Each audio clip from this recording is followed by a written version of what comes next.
I was never supposed to hear that conversation, but I did, and that night changed everything. It started around 11:43 p.m. on a Thursday. I had just pulled into the driveway after a long business dinner with investors from Chicago. My flight had been delayed, so I got back hours later than expected. The house was dark except for the faint amber glow flickering through the curtains of our upstairs bedroom. I didn't walk in through the front door. Something told me not to. Maybe it was the extra car in the driveway, one I didn't recognize, a sleek, black Audi with tinted windows and a vanity plate that read Greitz. Maybe it was instinct. Or maybe I was just tired of ignoring the nagging feeling in my gut every time I kissed my wife goodbye, and she turned her face just a little too late. So I crept around back. Quietly, I stepped over the garden hose I hadn't gotten around to rolling up and eased the sliding glass door open just enough to slip inside. Our dog didn't bark. He was locked in the laundry room. That was clue number 2. I made my way through the kitchen, past the photos on the fridge, our wedding in Cabo, our daughter Mia's college graduation, and paused at the foot of the stairs. That's when I heard it. Voices. 2 of them. One was definitely hers. My wife, Sarah. And the other, God help me, was my daughter. She's not going to find out, Mia whispered. She might, Sarah said, giggling like a damn schoolgirl. He's not as dumb as he looks. But even if he does, I don't care anymore. I need this. I deserve this. I froze. I couldn't move. My brain was trying to catch up. My ears rang. My vision tunneled. I leaned against the wall just to stay on my feet. You've been miserable with him for years, Mia went on, her voice calm. Cool, like this was some casual chat about a new dress or a dinner recipe. You were what, 19 when you got married? He locked you into this boring life too young. You're finally living. God, I know, Sarah moaned. And Adam? He's just unreal. The way he touched me in that hotel room. I heard the sound of the bedsheets shifting. Then something hit the floor, probably her robe. I don't know how long I stood there. Maybe a minute. Maybe 10. All I remember was the sound of my heartbeat smashing against my ribcage and the taste of iron in my mouth from biting my tongue so hard. My daughter. My flesh and blood. She was encouraging my wife to cheat on me. And Sarah, my wife, was giggling upstairs with a man in my house. In my bed, while I stood below, listening like some ghost trapped in a nightmare. I wanted to storm in, flip the bed, drag them both out by the hair. But I didn't. Not that night. That night, I turned around, walked back through the sliding glass door, and drove off into the darkness. Not because I was weak, but because I needed time. I needed clarity. And more than anything, I needed a plan. Because now, this wasn't just betrayal. It was war. I didn't sleep that night.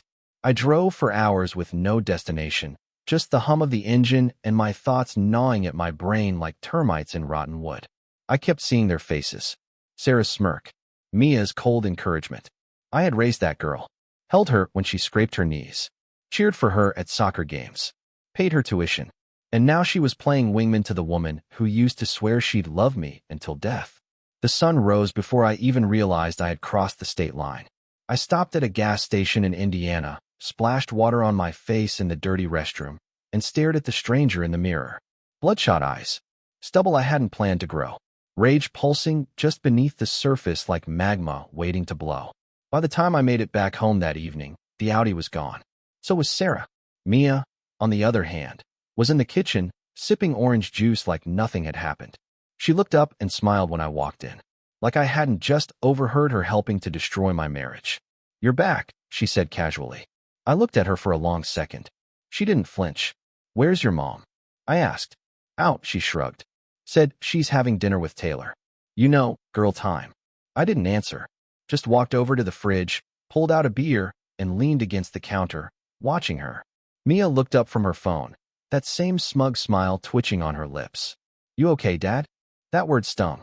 She still called me Dad. Like she hadn't just gutted me and danced in the blood. I wanted to scream. I wanted to throw the bottle at the wall and demand an explanation. But I didn't. Not yet. Instead, I said, yeah, just tired. Long drive. That night, I pretended to fall asleep on the couch. Waited until the house went quiet. And then I went upstairs. I wasn't sure what I was looking for. Maybe a text, a receipt, something stupid and sloppy. But what I found was worse. Sarah's iPad was still connected to her cloud, and she had forgotten to sign out of messages. What I saw there nearly made me vomit. Photos. Of her, and him in a hotel room. Naked, tangled together like goddamn animals. A video. Yes, a damn video. Of her whispering his name, moaning it into his ear like it was sacred scripture. My wife, my Sarah, telling a man named Adam how stiff he was making her, how she'd never felt so full. My fingers trembled on the screen. I read their chat history. She had been seeing him for months, telling him she wanted to leave me, that she felt trapped in a gray, dead marriage, that she'd lost years with me and wanted to be alive again. And Mia? Oh, she was in on it all. She even helped Sarah sneak away once when I thought she was visiting her friend Chloe. Don't worry, Mom, Mia had written. I'll cover for you. Dad's blind. He doesn't see anything. The knife twisted. I went outside, sat on the porch, and stared into the night, trying to feel something other than the scorching betrayal that had swallowed me whole. My entire life had become some kind of twisted joke, and the punchline was delivered by the two women I had loved more than anything. I couldn't confront them yet. Not when I was shaking like this. Not when my thoughts were dark and loud and violent. But soon. I wasn't just going to react. I was going to ruin them. Because I had already decided something in those midnight hours between discovery and despair. I wouldn't cry. I wouldn't beg. I wouldn't fall apart. No, I was going to be the storm. And they had no idea it was coming. The next morning felt like theater. I made coffee. Poured Sarah her usual mug, the one with the little gold heart on it that I bought for our 10th anniversary. I even kissed her cheek when she came downstairs in her robe. She smiled, said, "Good morning," like her mouth hadn't just been on another man's body a day before. She played the doting wife. Talked about groceries, about how the garbage disposal was acting up again. She made scrambled eggs. Mia joined us at the table, acting like the perfect little daughter. She was wearing one of Sarah's sweaters, sipping her smoothie like she hadn't sold me out. I sat there watching them like I was behind glass. I don't think either of them noticed I barely touched my food. My jaw was too tight to chew. All I could do was listen to the small talk and catalog every fake laugh, every lie sliding casually off their tongues. After breakfast, Sarah said she had to run errands. She left without a kiss this time. Just grabbed her purse and keys and walked out like she wasn't walking into the arms of the man who had been taking what was mine. I waited 30 minutes. Then I followed her. She drove to a hotel just off I-90. A rundown place with peeling blue paint and a flickering no vacancy sign. I parked across the street, behind a row of bushes, and waited with the engine off. 10 minutes later, a silver truck pulled in. He got out. Adam. Tall. Fit. Cocky walk. Aviator sunglasses and some designer jacket that screamed, "I think I'm untouchable." Sarah ran to him like a teenager. He grabbed her waist. She leaned in and whispered something that made him laugh. Then they disappeared into room 206. I stayed another 15 minutes. Long enough to feel the rage boil over again. Then I drove off before I did something reckless. But I had enough now. Enough to destroy her. That night, I copied every message. Every photo. Every video. I made a folder on a flash drive, labeled it "for your lawyer," and tucked it into my safe. I wasn't going to let her walk away from this clean. Not after what she'd done. Not after what they had done. And then I got an idea. Something cold. Something calculated. The kind of idea you only have when you've been betrayed so deep it changes your chemistry. I was going to flip the script. Make her doubt everything. Make her feel crazy. Make her world as unstable as she made mine. The next day, I started planting small seeds. I complimented her more than usual. Brought home flowers. Told her I wanted to reignite the spark. At first, she looked suspicious. Then flattered. She started acting warm again, cuddling on the couch, saying she was glad we were trying. I could see the wheels turning in her head. She thought she had won. Thought she could keep her side thing going while I was desperate to fix things. Mia, on the other hand, was harder to fake around. Every time I looked at her, I remembered the messages. The smug tone. The betrayal. She was still my daughter. My blood. But there was a rot in her I couldn't ignore anymore. I started locking my office door. Changing my passwords. Keeping everything on an encrypted drive. I didn't trust either of them. I couldn't. One night, around 1 a.m., I heard her sneak out. She thought I was asleep. She thought I hadn't noticed the soft click of the front door or the car pulling out of the driveway. But I was awake. Wide awake. I got dressed. Grabbed the burner phone I'd bought the day before. I had already slipped a tracker in her purse earlier that week. I checked the app. Hotel 206 again. Of course. This time I didn't follow. This time, I made a call. Not to Adam. Not to Sarah. But to a private investigator I knew from years back. A guy who owed me a favor. I gave him the address. Told him to get everything. Photos. Plates. Timelines. I wanted a portfolio that would make a judge's jaw drop. Because when I was done with Sarah and Mia, they weren't just going to lose me. They were going to lose everything. 3 days later, the PI called. I got what you asked for, he said. More than enough. He emailed over a zip file. I waited until I was alone in my office, door locked, blinds drawn. My hands trembled as I opened the folder. There they were, clear, high-resolution shots of Sarah and Adam entering that same grimy motel room, hand in hand. A timestamp on every frame. One photo showed them standing in the parking lot, her leaning in, whispering something with that smile I used to think was mine. Another showed them exiting 2 hours later, her lipstick smudged, his shirt untucked. And the best one? A video from a hidden dash cam the PI had planted the night before, capturing them through the window. Not the full act, but enough. Enough to show her on his lap, straddling him, shirt off, laughing like she didn't have a ring on her finger. I watched it all in silence. No tears. No screams. Just a cold, hollow calm settling in my chest like winter. Later that night, I cooked dinner. Lasagna, her favorite. Mia was out with friends, or so she said. Probably meeting some boy she hadn't told me about. I lit candles, poured wine, set the table like we were on a damn anniversary date. When Sarah walked in, she froze. What's all this? I smiled. Just wanted to do something nice. She hesitated, then slowly relaxed. Sat down, took a sip of the wine I'd poured her. She complimented the sauce. Told me she loved how thoughtful I was being lately. Said she felt close again. I almost laughed. Instead, I reached across the table, took her hand, and said, "Do you ever think about honesty, Sarah?" She blinked. "What do you mean?" "Just truth. How much it matters in a marriage." A beat of silence. Then her smile twitched. "Of course." "What?"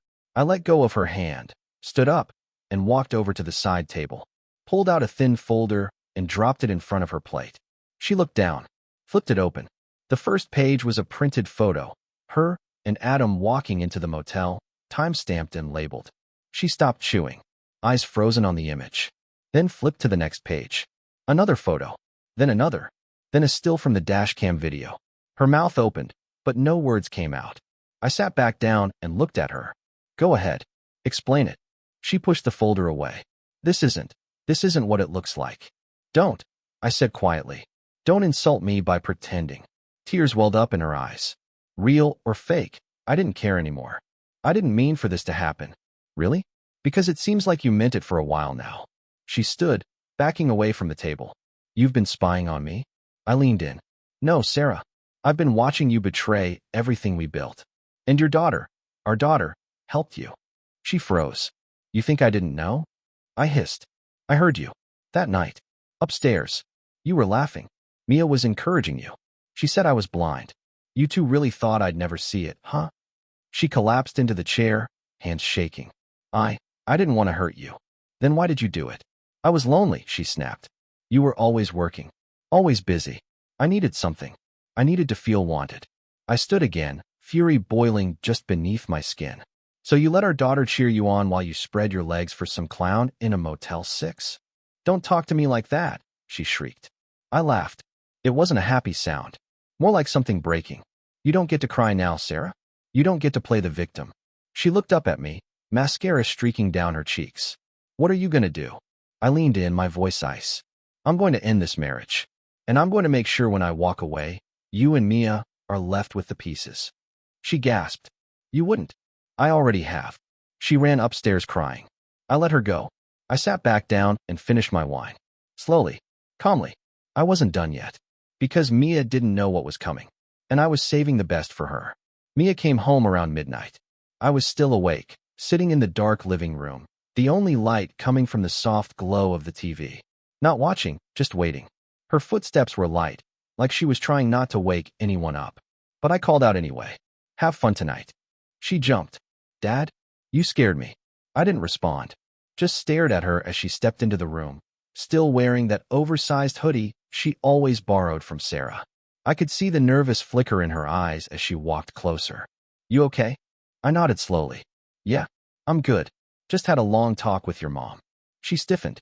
Oh, I let the silence hang there. Just long enough for her to squirm. She told me everything. I said finally. And by everything, I mean what you already know. The man, the motel, the lies. Mia looked away. I didn't mean to hurt you. I almost laughed. Didn't you? Because from what I heard, you were coaching her through it like a personal trainer. It wasn't like that, she mumbled. I was just trying to help her. She was unhappy. And you thought the best solution was to help her cheat on me? She was going crazy, Dad. She felt trapped. I stood up, and for the first time in my life, I saw fear in her eyes. Not because I yelled. I didn't. My voice was dead calm, and that scared her more. She could have talked to me. We could have gone to therapy, taken a break. But you? I pointed at her. You gave her permission to destroy me. My own daughter. I didn't know it would get that far. She filmed it, Mia. She let him touch her in ways I can't even erase from my mind. And she filmed it. And you told her to do it.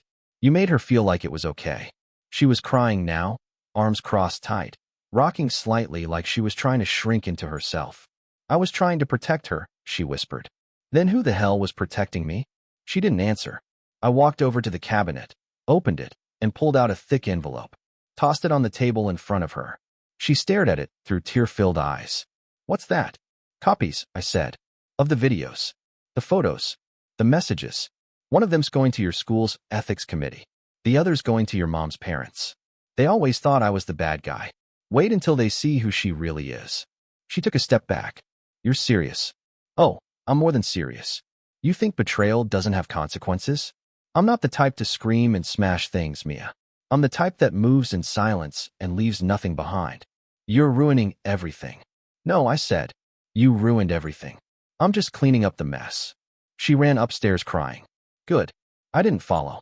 That night, I slept in the guest room, locked the door, left my phone on silent. My mind wasn't racing anymore. It was quiet, clear, focused. The next morning, Sarah was already downstairs. Her eyes were puffy. She had clearly been crying all night. She didn't say anything. Neither did I. I just handed her an envelope and told her to open it after I left. Inside was a copy of the divorce papers, a note, and a flash drive. The note was simple. You lied. You cheated. You broke everything. This is me choosing peace. I left, drove straight to my lawyer's office. We filed that afternoon. By evening, I was in a small rented apartment downtown. Nothing fancy, just enough for me and my silence. I poured myself a drink, sat on the floor, and breathed, because for the first time in months, maybe years, I wasn't guessing anymore. I knew, and that was power. The next few days passed like smoke, fast, strange, and impossible to hold on to. Sarah called me 17 times. I didn't answer a single one. Her texts were all over the place. First denial, then begging, then rage. We can fix this. It was a mistake. You're ruining our family. Then, you'll regret this. No, Sarah. I regret trusting you. Mia didn't reach out. Not even once. Maybe she was scared. Maybe she finally understood what she'd done. Or maybe, like her mother, she was waiting for the storm to pass so she could crawl out and pretend nothing happened. But the storm wasn't passing. It was only just beginning. On Thursday, I met with our accountant. I'd frozen all joint accounts 2 days prior. I wasn't about to fund Sarah's little hotel adventures while I bled. She hadn't noticed yet, figured she was still using the emergency card I forgot to deactivate. I didn't forget. I was just waiting for the right moment. Then I had my lawyer send the divorce papers directly to her office, not the house. I wanted it to sting. I wanted her to feel the humiliation of opening that thick envelope at her desk, surrounded by the fake coworkers she probably gossiped with about her boring husband. Friday, I went back to the house. Not to talk, to collect. I still owned it, legally, and I wasn't about to let her start redecorating it like I was some ghost. When I walked in, she was there, on the couch, makeup smudged, hair a mess, like she hadn't slept in days. You're not supposed to just show up like this, she said. I didn't answer, just walked past her, straight to the study, grabbed my boxes, and started filling them. Can we just talk? She tried again. I said nothing. She followed me. Look, I know what I did was wrong. But Mia, she didn't understand the weight of it. She was trying to help me cope. I turned and stared at her. Really stared. Cope? By cheering you on while you let another man fold you up in motel sheets. She flinched. You don't know what it was like. You were always gone, always distracted. You made me feel invisible. I nodded slowly.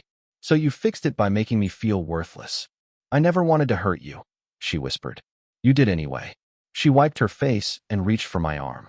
I stepped back. You lost that right, I said. And Mia, she's not a child anymore.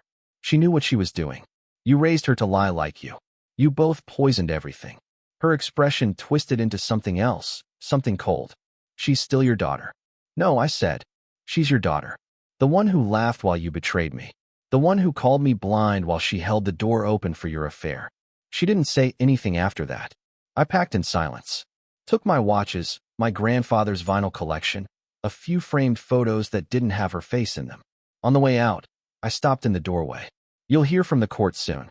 I'm not fighting over custody. She's old enough to choose where she wants to stay. I don't need the house. I don't need the car. All I want is for you to live with the truth. And what truth is that? She asked bitterly. That everything you touched, you ruined. I left without another word. That night, I went to a bar I used to love in college. Ordered a bourbon. Sat alone at the far end. Watched couples laugh, flirt, touch hands across the table. And it hit me. Somewhere in that mess of shattered trust and broken glass, I had forgotten what peace felt like.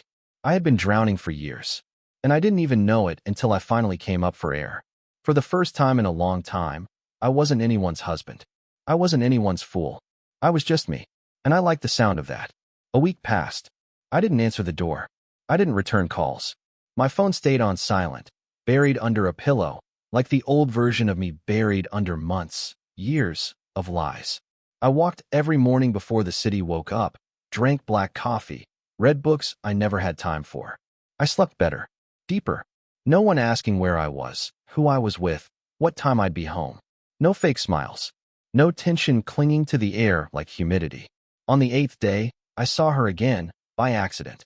I was in line at the pharmacy, picking up some painkillers for an old shoulder injury, when she walked in. Sarah, in leggings, sunglasses on her head, clutching her phone like a lifeline. She hadn't seen me. I had a second, just 1 second, to walk out before she did. I didn't take it. She turned and froze.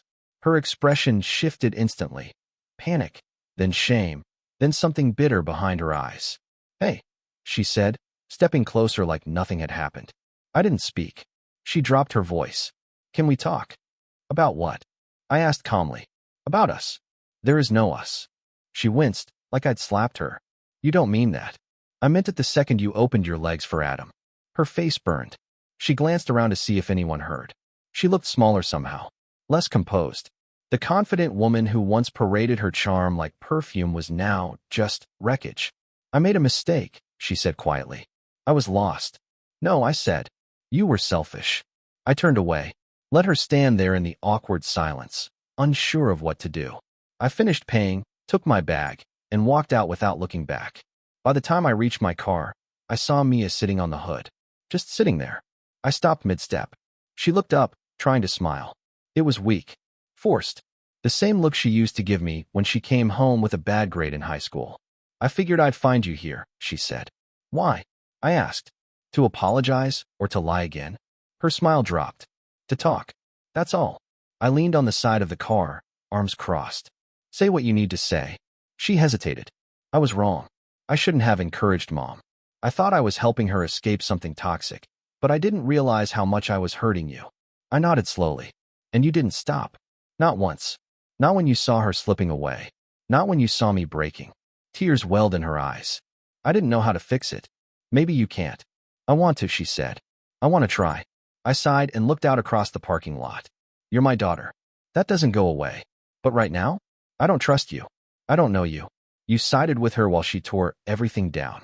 She stepped off the hood. I don't expect you to forgive me. I just wanted you to know I regret it. I hope you do, I said. Because you helped destroy something I built with my whole life. She nodded, wiped her face, then walked away. I watched her go. No anger left. Just a quiet, aching numbness. That night, I went home and opened a folder I hadn't touched in years. Old letters, photos, memories from the early days of the marriage. Notes Sarah had written on napkins. Birthday cards from Mia when she still thought I was her hero. I didn't cry. I didn't break. I burned them. One by one, I watched the pages curl and blacken in the sink. smoke rising from inked words that meant nothing now. When it was done, I poured a drink, opened the window, and let the cold air in. Some endings don't need applause. They just need silence. And I was finally okay with that. 2 months later, the papers were finalized. The court moved quickly, thanks to the file I handed them. Photos, videos, witness reports, even financial records showing her little getaways with Adam. Some of them paid for using our shared accounts. The judge didn't look at her with pity, just disappointment. She cried in the courtroom, of course, played the role, wore beige, kept her makeup soft, like that could somehow undo what she did. It didn't. The house went to me. She didn't fight it. I gave it up anyway. Sold it a week after the ruling. I didn't want those walls. That kitchen. That bed. That cursed front porch where she kissed me the same week she first slept with him. The money went straight into a new place, small, modern mine. As for Mia, she stayed silent through most of it. Didn't speak at the hearings. Didn't text. Nothing. Then, one morning, she showed up outside my apartment. No warning. Just stood there, holding a box. I opened the door, but didn't invite her in. She looked different. Older somehow. Like the last 2 months had chewed her up and spit her out. I brought your things, she said quietly. From the house. I looked down at the box. A few books. A framed photo of me and her when she was little. A watch I thought I'd lost. I figured you might want them. Thanks, I said. Flat. Cautious. She hesitated. Can we talk? Just a minute. I leaned against the doorframe. I've been in therapy, she said. I've been trying to understand why I defended her so hard. Why I didn't see what she was doing to you. To us. I didn't say anything. I think I wanted to believe she was the victim because it made me feel like I wasn't choosing sides. But I was. And I chose wrong. I nodded once. Yeah, you did. She swallowed. I want to earn it back. Not forgiveness, just a chance to be in your life again. Even if it takes years. I looked at her, really looked. Not as the girl who stabbed me in the back, but as the woman standing in front of me, cracked open and raw. I don't hate you, Mia, I said. But you don't get a clean slate just because you regret it. Trust isn't a light switch. It's brick by brick. I'll build it, she said. If you let me. I stepped aside and nodded toward the kitchen. You want coffee? She blinked, eyes wide, like that small gesture meant everything. Yeah, she whispered. I'd like that. We didn't say much after that. Just sat at the table, 2 mugs between us, old air between us, too. But it wasn't heavy. Not like before. It was the beginning of something. Not forgiveness. Not yet. But something. That night, I stood on my balcony alone, looking out at the city lights, the buzz of life below. I thought about who I was 3 months ago. The man who thought he had a family, a future, a wife who still loved him. He died. And in his place, I was building something else. Slower. Stronger. Wiser. Sarah never got in touch again. Adam disappeared from the radar. Maybe she was with him. Maybe not. Didn't matter. She was someone else's mistake now. Mine was letting her in as deep as I did. But even that, I was learning to let go. Some scars don't fade. They just stop bleeding. And if anyone ever asked me what I learned from it all, I'd tell them this. Sometimes the people you love the most are the ones who cut you the deepest. But sometimes, the only way to heal is to stop bleeding for people who never brought a bandage. The end came quietly. No explosions. No final screams. Just silence. Peaceful, steady, and unfamiliar. I spent the last day of that chapter in my life doing something I hadn't done in years. Nothing. No emails. No meetings. No pretending. I took a walk through the park. Watched a couple in their 60s feed ducks. Watched a kid fall, cry, and then laugh when his mom picked him up. Life kept moving. It didn't wait for heartbreak to finish its work. When I got home, I opened one last box I hadn't unpacked yet. Inside was an old leather journal. I forgot I even kept it. Flipping through, I found entries from years ago, happy entries. Sarah pregnant with Mia. Mia's first word. The day we bought the house. My handwriting was younger then. Hopeful. Naive, maybe. I didn't rip out those pages. I didn't burn them either. Because even though the end was brutal, the beginning was real. What came later didn't erase that. People think betrayal kills love, but that's not true. It kills trust. It kills innocence. But love? Real love? It just changes form. Hardens. Fades. Folds in on itself until all that's left is a scar where something beautiful used to live. But scars don't hurt forever. Eventually, They just remind you of how strong you became when everything fell apart. That night, I closed the journal, locked it away, and poured myself one last drink, not in sorrow, but in goodbye. To Sarah, to the man I used to be, to the family that once was. And then I raised my glass to the future, because I wasn't broken anymore. I was ready to start again, on my own terms.